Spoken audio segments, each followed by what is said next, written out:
This video is made possible by my patrons on Patreon.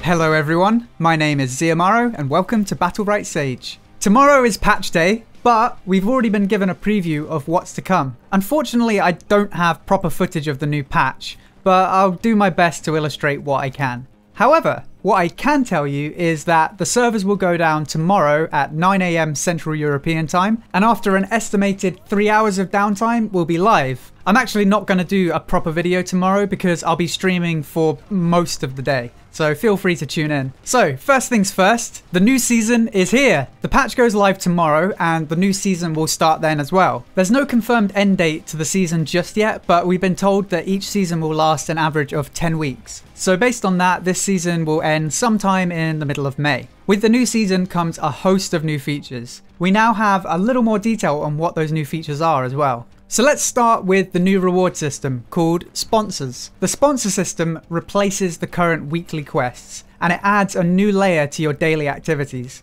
It unlocks at account level 5, and for those of you who are into lore and storylines, the new sponsor system will act as a way to expand on the Battlerite universe. I know most of us are here just for the arena, but a little more depth to the characters is no bad thing. If you're just interested in the rewards, however, here's how it's going to work. You'll be able to pick up to 3 sponsors at a time, although only one sponsor can be active, so you can only progress down one path at a time. You can, however, switch between your 3 sponsors at any time. To take on a new sponsor, you'll need to complete all the quests from one of the current sponsors. There'll be new sponsors added each season, but your progress won't end at the end of the season. If you haven't finished all the quests at the end of the season, you can still finish completing them in the next season. Some of the sponsors have league requirements which will give you unique rewards. One of them requires Gold League or above, and the other requires Diamond. There's no mention of it in the patch notes, but it was mentioned in a previous dev update that the rewards can include stuff like skins, in-game currency, and even champion unlocks.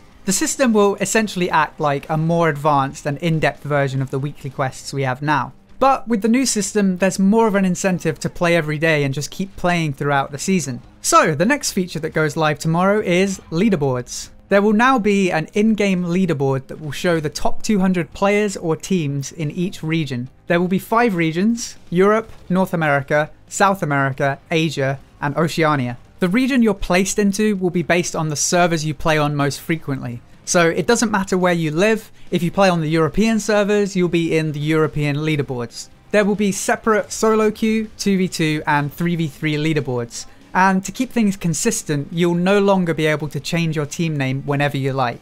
Each team gets 1 free name change, but after that you'll need to buy a name change with gems. With the addition of leaderboards, this kind of makes sense, I think.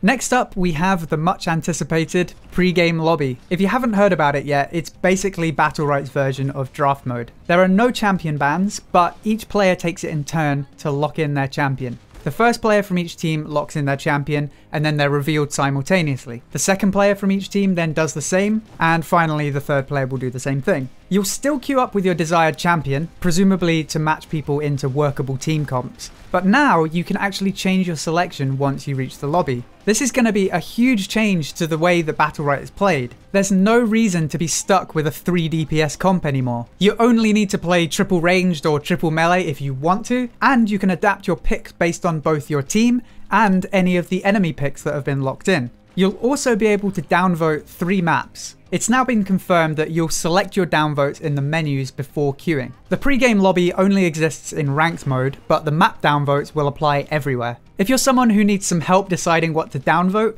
a lot of the community find both of the Ormond Temple maps and Skyring Day to be the least fun. Go check out the maps in game and have a think about it, but I and many others will likely be downvoting those maps. One small change that I really appreciate is the ability to read and reply to whispers in game. It sucks when you and a friend are trying to team up but you're not sure when their current game will end. Now they can whisper you between rounds. It's only a small quality of life change, but it's much appreciated. Next, we have some updated rewards. If you've ever been in Grand Champion in your account's history, you'll now unlock the War Lion mount permanently. The top 5 players or teams from each bracket on the leaderboard will also receive a unique title.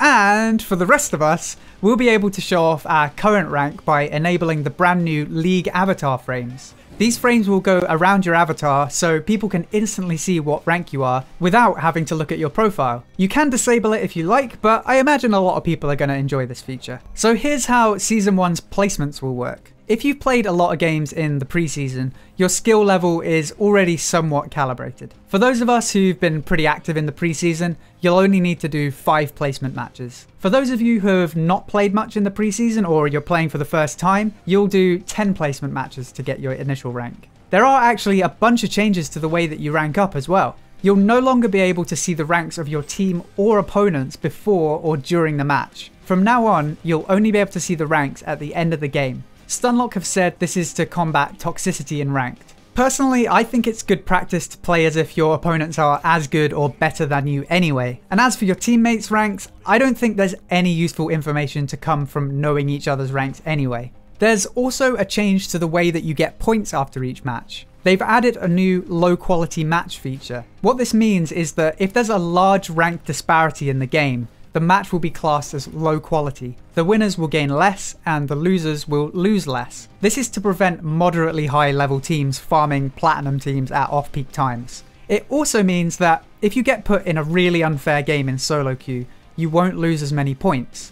Stunlock claim that this will mean a slightly slower climb, but it also means less skill disparity within a given rank, and potentially better matchmaking and shorter queue times. And I think that's something that all of us can get behind. A little side note, because I know not everyone's going to be able to make use of this, but they're making the VR mode called CAMCREW available to the public. You may have seen this used in tournaments, but now we can all give it a go if you have a VR headset, which I don't. It's essentially just a tool to create better visuals for spectating a match. And then we have the thing that we've all been waiting for, Jamila. We finally have some proper details on her kit.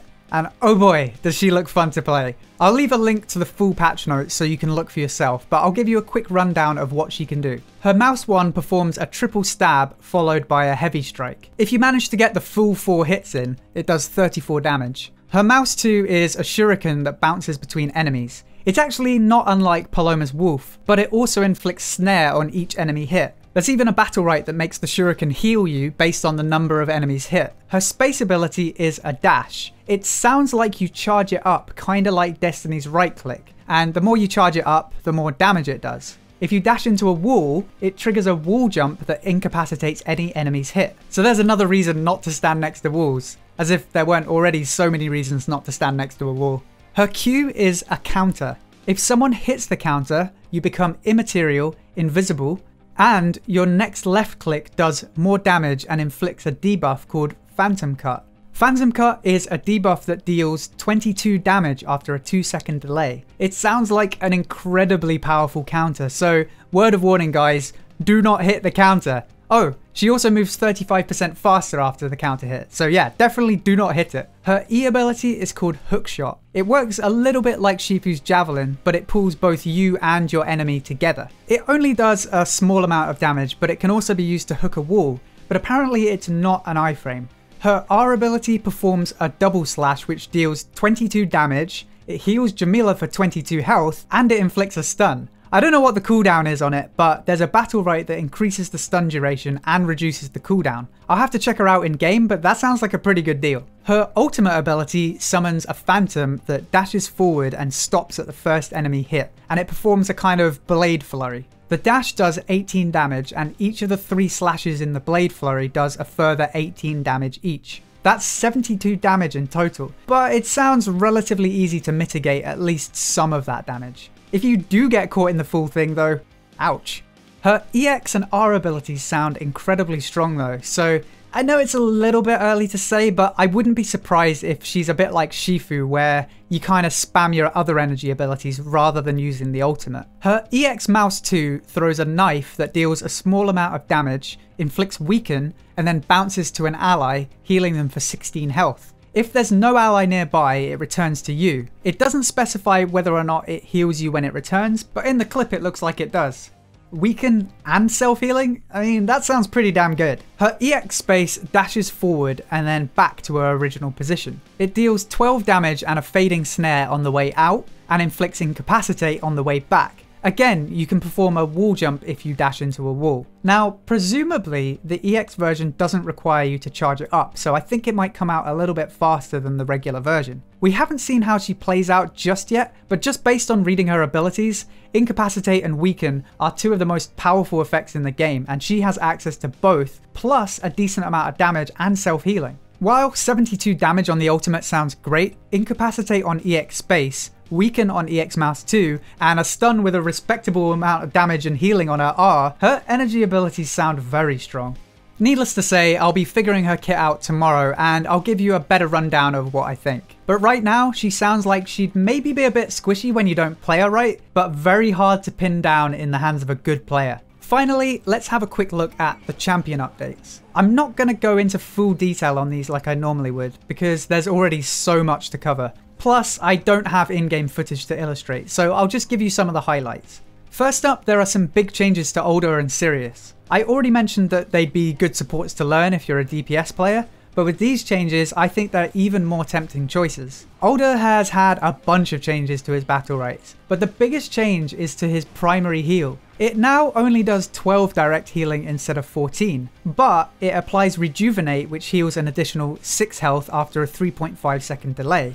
That's something that his Renew Battlerite used to do. His Renew Battlerite now increases the healing done after that 3.5 second delay. The extra healing is based on the amount of damage that person took while the buff was active, up to a maximum of 6 extra healing. He also has a new Battlerite that restores 1 charge of his primary heal for every enemy hit by his E ability. Combined, these changes mean Ulda is able to heal a fair bit more while still being able to focus on his aggressive playstyle. Sirius has received a slightly different treatment, but it's also aimed at making him more viable in 3v3. His healing cooldown has been reduced by half a second. It doesn't sound like much, but it should increase his healing output a fair bit. His recast Petrify can no longer petrify the same target twice, so that means no more absurdly long petrifies. However, he has a new Battlerite that increases the duration of the Petrify by half a second and reduces the cooldown by 1 second. On top of that, Lunar Charge, which used to recharge part of his Mouse 1 when you petrified someone,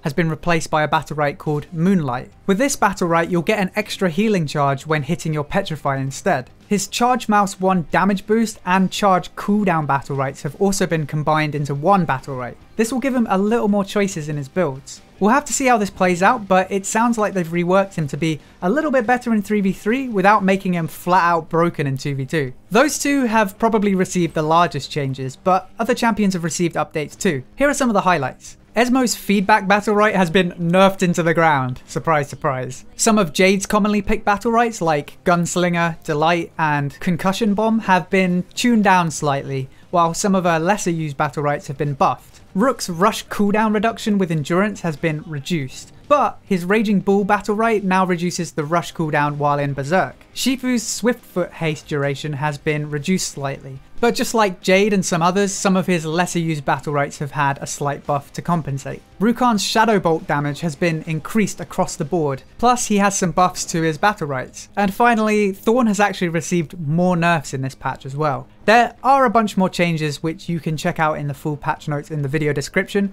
but those are the highlights. Overall, this is the biggest patch I've seen so far. So many changes, so many features we've been wanting for ages, a new season, and a new champion. Tomorrow is going to be a good day. I hope you enjoyed this video. If you did, then please feel free to subscribe for more Battlerite guides, news, and discussion. If you'd like to help support the channel and get some unique rewards, then head over to patreon.com/BattleriteSage. And don't forget to check out twitch.tv/BattleriteSage. Until next time, thank you for watching, and I'll see you soon.